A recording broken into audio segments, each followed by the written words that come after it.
أنفسنا ومن سيئات أعمالنا من يهده الله فلا مضل له ومن يضلل فلا هادي له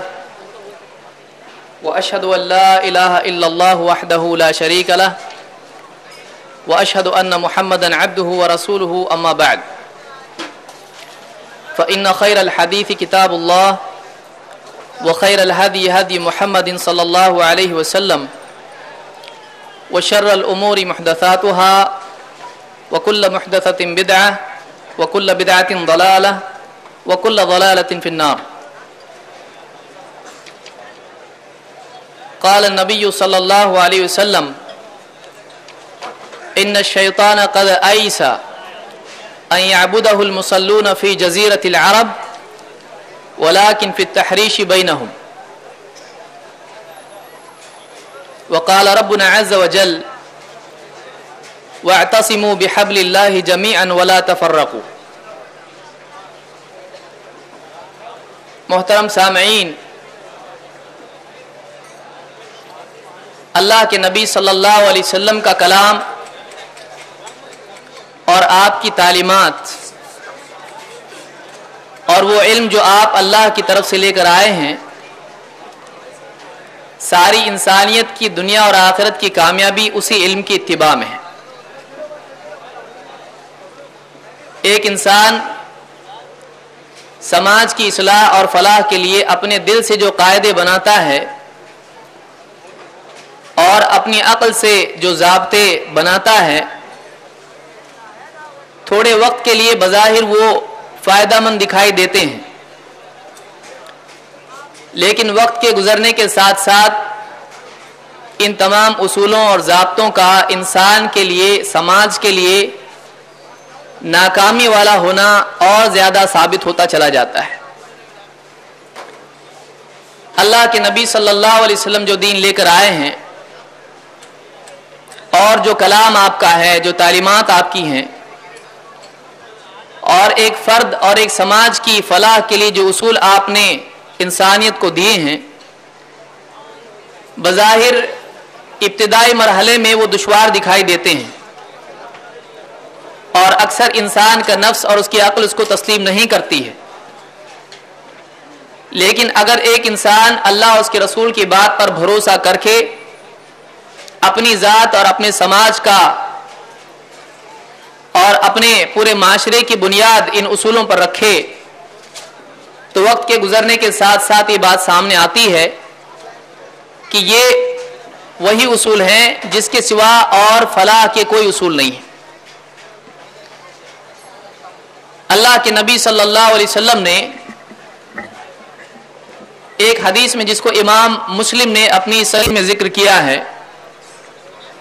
آپ فرماتے ہیں ان الشیطان قد ایس ان یعبدہ المصلون فی جزیرۃ العرب،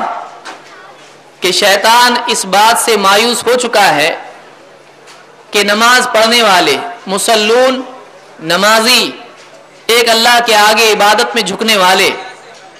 جزیرۃ العرب میں اس کی عبادت کرنے لگ جائیں۔ شیطان اس بات سے مایوس ہو چکا ہے۔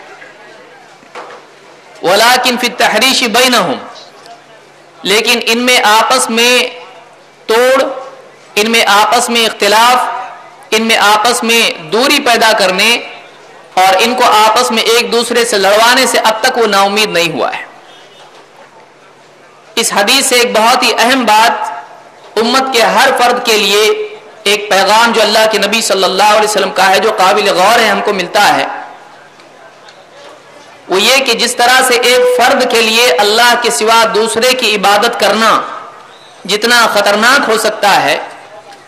جتنی بربادی اللہ کے ساتھ شرک کرنے میں ایک فرد کے لیے ہو سکتی ہے، اور جتنا بڑا خطرہ شرک کا ایک فرد کے لیے ہے، جس درجے کی برائی شرک میں ہے، اسی درجے کی ہلاکت اور بربادی ایک سماج کے لیے ہوتی ہے جب ان میں آپس میں اختلاف پیدا ہو جاتا ہے۔ امت کے لیے جہاں ایک طرف فرد کی سطح پر، اکیلے انسان کی سطح پر شرک کا گناہ ہے جس میں ہلاکت ہے، ایک اور برائی ہے جو سماج کی سطح پر ہمارے لیے خطرناک ہے، اور وہ آپس کا اختلاف اور آپس کے ایک دوسرے کے جھگڑے ہیں، آپس میں ایک دوسرے کے ساتھ جھگڑے ہیں۔ اس حدیث سے یہ بات سمجھ میں آتی ہے کہ جس طرح سے انفرادی سطح پر اور قلبی سطح پر اور عقیدے کی سطح پر ہم کو افراد سے شرک کو نکالنے کی کوشش کرنا چاہیے، اسی طرح سے سماج کی سطح پر ایک دوسری کوشش یہ بھی ہونا چاہیے کہ مسلمانوں میں آپس میں قلوب سے لے کر عمل تک اتحاد پیدا ہو جائے، دلوں کا بھی اتحاد ہو جائے، سوچ میں اتحاد پیدا ہو جائے اور عمل کے اعتبار سے دینی معاملات میں اتحاد پیدا ہو جائے۔ اگر یہ نہیں ہوتا ہے تو گویا کہ شیطان کا مقصود حاصل ہو جاتا ہے۔ اسی لیے اللہ کے نبی صلی اللہ علیہ وسلم نے اس حدیث میں فرمایا کہ شیطان اس بات سے مایوس ہو چکا ہے کہ جزیرۃ العرب میں نمازی اس کی عبادت کریں، شرک سے وہ مایوس ہو چکا ہے۔ وَلَٰكِن فِي التَّحْرِيشِ بَيْنَهُمْ وَلَٰكِن فِي التَّحْرِيشِ بَيْنَهُمْ، لیکن وہ اس بات سے مایوس نہیں ہوا ہے کہ مسلمانوں کو آپس میں لڑوا دے، ان میں آپس میں اختلاف پیدا کر دے۔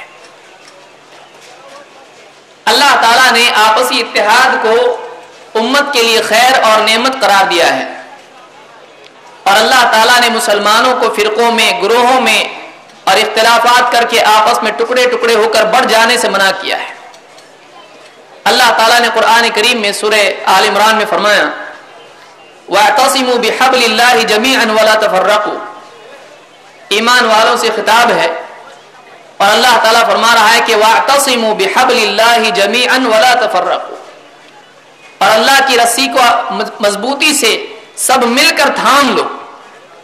وَلَا تَفَرَّقُوا، اور آپس میں فرقہ فرقہ گروہ گروہ مت بن جاؤ، آپس میں ٹکڑے ٹکڑے مت ہو جاؤ۔ وَاذْكُرُوا نِعْمَةَ اللَّهِ عَلَيْكُمْ، اور اللہ کی وہ نعمت یاد کرو جو تم پر اللہ تعالیٰ نے کی ہے، اذ کنتم اعداء فألف بین قلوبکم، جب ایک دور تھا کہ تم آپس میں ایک دوسرے کے دشمن تھے، تو وہ اللہ ہی ہے جس نے تمہارے دلوں میں الفت اور محبت پیدا کر دی۔ فاصبحتم بنعمته اخوانا، تو اللہ کی نعمت کے، اللہ کے فضل کے، اللہ کی نعمت کے نتیجے میں یہ ہو گیا کہ تم آپس میں ایک دوسرے کے بھائی بھائی ہو گئے۔ اسلام سے پہلے انصار کے یہاں پر ماحول یہ تھا، مدینے میں ماحول یہ تھا کہ دو قبیلے تھے، اوس اور خزرج، اور ان میں ایک لمبے زمانے سے آپس میں جنگیں ہو رہی تھی، اور ایک قبیلہ دوسرے قبیلے پر حملے کرتا اور ایک دوسرے کو اپنے دشمن سمجھ کے ایک دوسرے کے قتل کرتے، ایک دوسرے کی جان کے دشمن بنے ہوئے تھے۔ لیکن جب اسلام آیا اور اللہ کے نبی صلی اللہ علیہ وسلم مکہ سے ہجرت کر کے مدینہ تشریف لے گئے،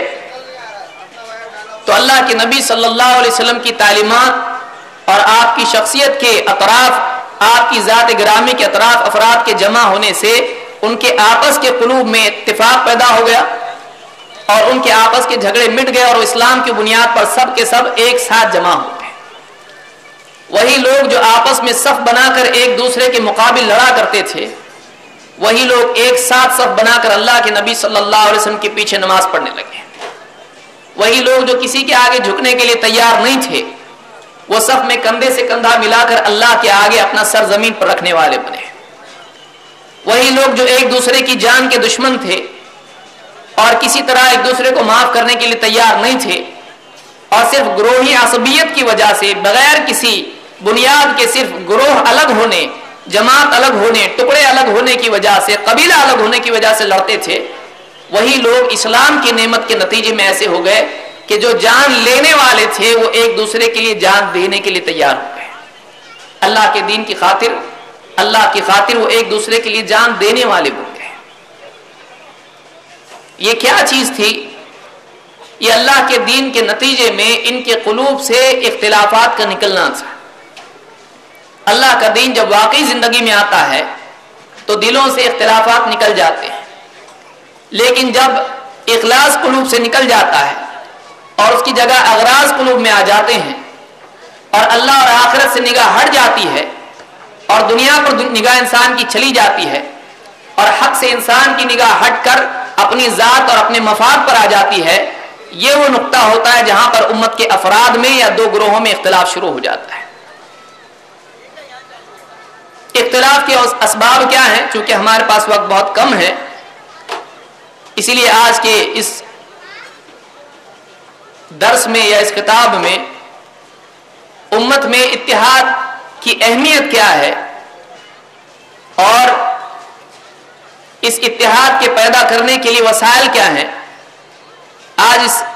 موضوع پر گفتگو مجھ کو کرنا ہے۔ ایک بہت بڑا موضوع ہے اور اس میں کئی علمی نقطے بھی ہیں جس کو تفصیل سے یہاں بیان نہیں کیا جا سکتا ہے کہ اختلاف کی صورتیں کیا کیا ہوتی ہیں، اجتہاد کے اعتبار سے ہو یا اسی طرح سے نصوص کی مخالفت ہو، ایک تفصیلی بحث اس میں ہے،